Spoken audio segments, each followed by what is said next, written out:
Khammam politics బెంగళూరుకు చేరుకున్నాయి. Khammam Congress MP అభ్యర్థిపై సస్పెన్స్ కొనసాగుతోంది.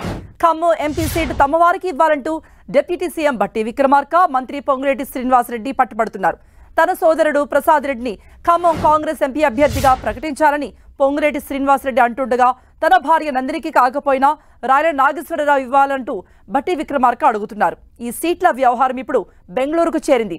బట్టి విక్రమార్క, పొంగులేటిని బెంగళూరుకు పిలిపించిన డీకే శివకుమార్ ఇద్దరు నేతలతో మంత్రాలు చేస్తున్నారు. దీంతో సాయంత్రంలోగా ఖమ్మం స్పీడ్పై ఒక స్పష్టత రాబోతోంది. ఇక దీనిపై మరిన్ని అప్డేట్స్ ఇవ్వడానికి మా ప్రతినిధి ప్రతాప్ సిద్ధంగా ఉన్నారు. ప్రతాప్, ఖమ్మం సీటుపై ఒక స్పష్టత వచ్చిన తర్వాత ముగ్గురు అభ్యర్థులపై ప్రకటన ఉంటుందా? తుది జాబితా డెఫినెట్గా కృప చెప్పొచ్చు. ముఖ్యంగా తెలంగాణలో 17 సీట్లకు గాను ఇప్పటివరకు అయితే 14 సీట్లకు అభ్యర్థులు ప్రకటించారు. ఇంకా 3 సీట్లు అయితే పెండింగ్లో ఉన్నాయి. ఈ 3 సీట్ల విషయంలో ముఖ్యంగా కరీంనగర్, హైదరాబాద్ విషయంలో ఎలాంటి పేచీ లేకపోయినా ఇంకా ఖమ్మం సీటు విషయంలో మాత్రం సస్పెన్స్ కొనసాగుతుందని చెప్పుకోవచ్చు. ముఖ్యమైన నేతలంతా తమవారికి కావాలంటూ కూడా పట్టుబడుతున్న పరిస్థితి ఉంది. ఖమ్మంలో ఖచ్చితంగా ఎవరు పోటీ చేసినా గెలిచే అవకాశాలు ఎక్కువగా ఉండడంతో ముఖ్యమైన నేతలంతా కూడా పట్టుబడుతున్న పరిస్థితి అయితే కనబడుతుంది. ముఖ్యంగా మంత్రి పొంగులేటి శ్రీనివాసరెడ్డి, అదేవిధంగా డిప్యూటీ సీఎం బట్టి విక్రమార్క మధ్య పోటీ అనేది గట్టిగా అయిందని చెప్పుకోవచ్చు. ముఖ్యంగా అక్కడ చూసినట్లయితే కనుక వాస్తవానికి ఈ ముగ్గురు మంత్రులకు సంబంధించి ఖమ్మం జిల్లాలో ఉన్న ముగ్గురు మంత్రులకు సంబంధించిన కుటుంబీకులు పోటీ చేయాలని చెప్పేసి మొదటి నుంచి భావిస్తున్నారు. పొంగులేటి శ్రీనివాసరెడ్డి సోదరుడు ప్రసాద్ రెడ్డి కానీ, అదేవిధంగా డిప్యూటీ సీఎం బట్టి విక్రమార్క భార్య నందిని, అదేవిధంగా తుమ్మల నాగేశ్వరరావు కుమారుడు ఉపేంద్ర, ఈ ముగ్గురు పోటీ చేయాలని మొదట్లో నుంచి పట్టుబడుతున్న పరిస్థితి. వీళ్ళందరూ కూడా ముగ్గురు కూడా ఈ ఖమ్మం సీట్ కోసం దరఖాస్తు చేసుకున్నారు. కానీ ఆ తర్వాత పరిణామాల నేపథ్యంలో ఇప్పుడున్న సిచ్యువేషన్ చూసినట్లయితే కుటుంబ సభ్యులు అందరూ పక్క జరిగినప్పటికీ పొంగులేటి శ్రీనివాసరెడ్డి సోదరుడు ప్రసాద్ రెడ్డి కోసం పొంగులేటి శ్రీనివాసరెడ్డి చాలా గట్టిగా పట్టుపడుతున్న పరిస్థితి ఉంది. మరోవైపు బట్టి విక్రమార్క కాస్త వెనక్కి తగ్గి ఆయన భార్య విషయంలో వెనక్కి తగ్గిన ఆయన తన వర్గంగా ఉన్న రాయల నాగేశ్వరరావు, ముఖ్యంగా కమ్మ సామాజిక వర్గానికి సంబంధించిన రాయల నాగేశ్వరరావు పేరును తెరపైకి తీసుకొచ్చారు. గతంలో రాయల నాగేశ్వరరావు పార్టీ కోసం చాలా కృషి చేశారు, పనిచేశారు. కాబట్టి రాయల నాగేశ్వరరావుకి ఇవ్వాలని చెప్పేసి బట్టి విక్రమార్క పట్టుపడుతున్న పరిస్థితి. రాయల నాగేశ్వరరావుకి తుమ్మల నాగేశ్వరరావు కూడా మద్దతు తెలుపుతున్నట్టుగా కూడా తెలుస్తుంది. సో మొత్తం మీద ఇద్దరు మంత్రులు రాయల నాగేశ్వరరావుకు మద్దతు తెలుపుతున్న నేపథ్యంలో పొంగులేటి శ్రీనివాసరెడ్డి మాత్రం తన సోదరుడు ప్రసాద్ రెడ్డికి టికెట్ కావాలని పట్టుబడుతున్నారు. ఈ విషయం అనేది చిక్కుముడులు అనేది ఇంకా కొలిక్కి రాకపోతుండటంతో వీటి పరిష్కారం చేయాలని చెప్పేసి కర్ణాటక పిసిసి అధ్యక్షుడు డిప్యూటీ సీఎం డీకే శివకుమార్ రంగంలోకి దిగారని చెప్పుకోవచ్చు. ఆయన నేరుగా ఈ సమస్యను పరిష్కారం చేసేందుకు ముఖ్య నేతలు ఇద్దరిని కూడా బెంగళూరుకి పిలిపించడం జరిగింది. ఈ ముఖ్య నేతలు అంతా పొంగులేటి శ్రీనివాసరెడ్డి, బట్టి విక్రమార్క ఇద్దరు కూడా నిన్న బెంగళూరుకి వెళ్ళడం జరిగింది. చెప్పండి Krupa. Pratap, local non local issue కూడా నడుస్తోంది ఖమ్మం సీటుపై. అయితే ఇప్పుడు ప్రధాన పోటీ వీళ్ళిద్దరి మధ్యేనా? పొంగులేటి డెఫినెట్గా అంశం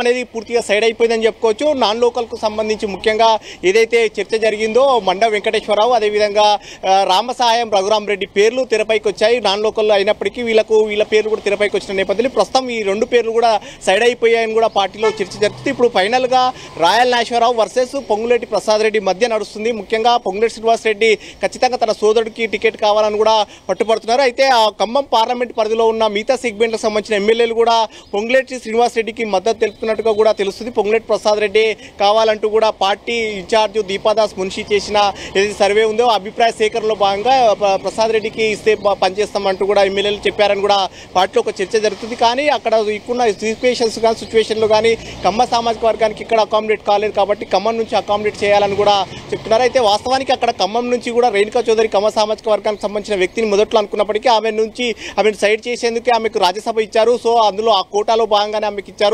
ఇప్పుడున్న పరిస్థితుల నేపథ్యంలో అక్కడ ఖమ్మం సంబంధించి పొంగులేటి శ్రీనివాసరెడ్డి సోదరుడు ప్రసాద్ రెడ్డికి కావాలని కూడా ఆయన గట్టిగా పట్టుబడుతున్న పరిస్థితి. ఈ అంశాన్ని ఒక కొలిక్కి తీసుకొచ్చేందుకే ఈరోజు డీకే శివకుమార్ మధ్య మంత్రాలు జరుగుతున్నట్టు కూడా తెలుస్తుంది. నిన్న సాయంత్రం వీళ్ళంతా కూడా ఇద్దరు కూడా ముఖ్యమైన నేతలంతా కూడా నిన్న వెళ్ళారు. నిన్న రాత్రి కూడా ఒక చర్చలు జరిగినప్పటికీ అది కొలిక్కి రాకపోవడంతో మళ్ళీ ఇప్పుడు కూడా కొనసాగుతున్నాయి. ఆ అంశాన్ని కొలిక్కి తీసుకొచ్చిన తర్వాత ఈరోజు సాయంత్రంలోగా అభ్యర్థుల ప్రకటన చేయాలని కూడా చూస్తారు. ఎందుకంటే ఈ నెల 25 లోపు నామినేషన్లు దాఖలు చేయాల్సి ఉంటుంది. 25 లోపు అభ్యర్థుల ప్రకటన చేసి నామినేషన్లకు ముందుకెళ్లాల్సి ఉంటుంది. కాబట్టి ఈ 3 సీట్లకు సంబంధించి ఏవైతే పెండింగ్లో ఉన్నాయో హైదరాబాద్, కరీంనగర్, ఖమ్మం ఈ 3 సీట్లను ప్రకటించాలని చెప్పేసి కాంగ్రెస్ పార్టీ అధిష్టానం ఆలోచన చేస్తుంది. ఈ రోజు రాత్రిలోగా వీటిని అనౌన్స్ చేసేందుకు కూడా చూస్తుంది. కాబట్టి అందులో భాగంగానే వీటికి సంబంధించి ఖమ్మం సీట్ విషయంలో ఒక కొలిక్కి తీసుకురావాలని కూడా ఆలోచన చేస్తుంది. అందులో భాగంగానే పొంగులేటి శ్రీనివాసరెడ్డిని కానీ బట్టి విక్రమార్కను ఇద్దరిని కూడా అక్కడ బెంగళూరుకు రప్పించిన పరిస్థితి. వీరితోటి డిప్యూటీ సీఎం బట్టి అక్కడ డీకే శివకుమార్ చేస్తున్న మంతనాలకు కొలిక్కి వచ్చే విధంగా అంటే ఆయన ఈ అంశానికి సంబంధించి సర్దుబాటు చేసి చేసి అభ్యర్థిని ఫైనలైజ్ చేసే అవకాశం ఉంటుంది. సో మొత్తం మీద రాయల్ నాగేశ్వరరావు లేదంటే పొంగులేటి ప్రసాద్ రెడ్డి అనేది మరి కాసేపట్లో ఒక కొలిక్కి వచ్చే అవకాశం ఉంది. కొలిక్కి వచ్చిన తర్వాత ఈరోజు సాయంత్రంలోగా అధిష్టానం కూడా ప్రకటించే అవకాశం, ఎందుకంటే నామినేషన్లకు సమయం కూడా గడువు ముగుస్తుంది కాబట్టి ఈ 3 రోజుల్లో నామినేషన్ వేయాల్సి ఉంటుంది. ఇప్పటికే సమయం చాలా ఆలస్యమైందంటూ కూడా నేతలు చేస్తున్న ఉంది కాబట్టి ఈ పరిస్థితుల నేపథ్యంలో ఈ ఖమ్మం సీటు వల్లే మిగతా 2 సీట్లు కూడా పెండింగ్లో పడాల్సి వస్తుంది కాబట్టి 3 సీట్లను ఒకటేసారి ప్రకటించాలన్న ఒక ఆలోచనలో కాంగ్రెస్ పార్టీ అధిష్టానం ఉంది. అయితే కరీంనగర్కి సంబంధించి వెల్చాల రాజేంద్రరావు ఇప్పటికే ఖరారైనని చెప్తున్నారు.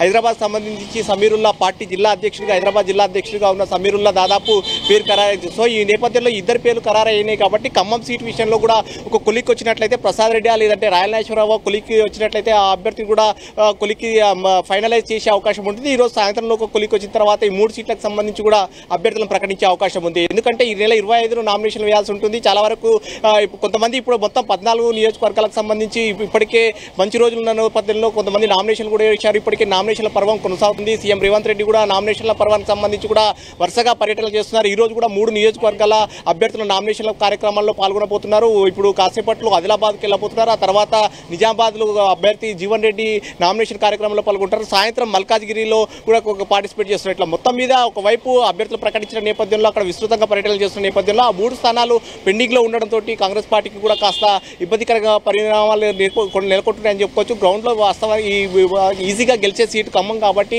మరింత ప్రొలాంగ్ చేస్తే కనుక ఇబ్బందికరమైన పరిస్థితులు ఉంటాయి. మిగతా నియోజకవర్గాలపైన కూడా ప్రభావం పడే అవకాశం ఉంటుంది కాబట్టి వీటిని షార్ట్అవుట్ చేసి ఈరోజు ప్రకటించాలని కూడా కాంగ్రెస్ పార్టీ ఒక అంచనాకు వచ్చింది. సో మొత్తం మీద ఈరోజు సాయంత్రంలోగా ఈ 3 సీట్లకు సంబంధించి కూడా అభ్యర్థుల దాదాపు ఖరారయ్యే అవకాశం ఉంది. ఈ 3టిని కూడా ఈరోజు సాయంత్రంలోకి ప్రకటించే అవకాశం ఉంటుంది. కృప ప్రతాప్, ఇప్పుడు బెంగళూరులో డీకే శివకుమార్ ఆధ్వర్యంలో పొంగులేటి అలాగే భట్టి విక్రమార్కలు కూడా అక్కడికి వెళ్లారు, భేటీ అవుతున్నారు, సమాలోచనలు జరుపుతున్నారు, ఒప్పించే ప్రయత్నాలు కూడా జరుగుతున్నాయి. ఇంకెవరైనా కాంగ్రెస్ సీనియర్ నేతలు అక్కడికి వెళ్లారా? ప్రస్తుతానికైతే వీళ్ళిద్దరినే అక్కడికి వెళ్లారు. ఎందుకంటే ముఖ్యమైన ఖమ్మం జిల్లాకు సంబంధించి 3 ముఖ్యమైన మంత్రులు ఉన్నారు. ఆ 3కు సంబంధించిన మంత్రులు తుమ్మల నాగేశ్వరరావుతో పాటు పొంగులేటి శ్రీనివాసరెడ్డి కానీ భట్టి విక్రమార్క 3 మంత్రులు ఉన్నారు. ఈ 3 మంత్రులను కూడా వారి కుటుంబీకులే మొదటి నుంచి కూడా పట్టుపడుతున్న నేపథ్యంలో ఫైనల్గా వచ్చినట్లయితే కనుక ఖమ్మం జిల్లాకు మొదటి నుంచి కూడా పెద్ద దిక్కుగా భట్టి విక్రమార్క ఉన్నారు కాబట్టి ఇటీవల కాలంలో అంటే మన పొంగులేటి శ్రీనివాసరెడ్డి చేరడంతో ఒక క్రౌడ్ పుల్లర్గా ఎమ్మెల్యేలంతా మెజార్టీ అంతా కూడా పొంగులేటి శ్రీనివాసరెడ్డికి మద్దతుగా ఉంది కాబట్టి ఎమ్మెల్యేల మద్దతు అంతా కూడా ఉన్న నేపథ్యంలో పొంగులేటి శ్రీనివాసరెడ్డిని కూడా రప్పించారు. ప్రజెంట్ ఇప్పుడు ప్రభుత్వంలో కూడా చాలా కీలకమైన వ్యక్తిగా పొంగులేటి శ్రీనివాసరెడ్డి ఉండడంతో ఆయనను నచ్చజెప్పే ప్రయత్నం కూడా ఒకసారి మాట్లాడాలని కూడా ఆలోచన చేస్తారు. సో ఈ నేపథ్యంలో భట్టి విక్రమార్కను పొంగులేటి శ్రీనివాసరెడ్డి ఇద్దరిని కూడా బెంగళూరుకు రప్పించారు. ప్రజెంట్ డీకే శివకుమార్ వద్ద వారిద్దరు మంత్రాలు చేస్తున్న పరిస్థితి ఉంది. ఈ అంశానికి సంబంధించి కొలికి తీసుకురావాలని చూస్తున్నారు. భట్టి విక్రమార్క మొదటి నుంచి కూడా తన భార్య నందిని కోసం పట్టుబడినప్పటికీ ఫైనల్గా కుటుంబ సభ్యులు కాకపోయినప్పటికీ పార్టీకి నమ్ముకొని గతంలో పోటీ చేశారు. స్థానిక సంస్థలు అప్పుడు కూడా ఎమ్మెల్సీ ఎన్నికల్లో పోటీ చేశారు కాబట్టి అదేవిధంగా పాలేరు నియోజకవర్గంలో పనిచేసుకున్నారు. కానీ ఆలస్యంగా మళ్ళీ పార్టీ ప్రయోజనాల దృష్ట్యా పొంగులేటి శ్రీనివాసరెడ్డి వచ్చినప్పటికీ కూడా పార్టీ ప్రయోజనాల దృష్ట్యా పనిచేశారు. అసెంబ్లీ ఎన్నికల్లో పార్టీ కోసం పనిచేశారు కాబట్టి రాయల్ నాగేశ్వరరావుకి ఇస్తే బాగుంటుందన్న ఒక ఆలోచనను భట్టి విక్రమార్క తెరపైకి తీసుకొచ్చారు. ఈ పరిస్థితుల నేపథ్యంలో ఎమ్మెల్యే అభిప్రాయానికి ఓటేస్తుందా లేదంటే కనుక ముఖ్యమైన నేతల అభిప్రాయానికి అధిష్టానం గ్రీన్ సిగ్నల్ ఇస్తుందా అనేది కూడా చూడాల్సింది. సో మొత్తం మీద ఈరోజు సాయంత్రం లోపు ఈ అంశానికి తెరపడే అవకాశం ఉంటుంది. కృప రైట్ ప్రతాప్.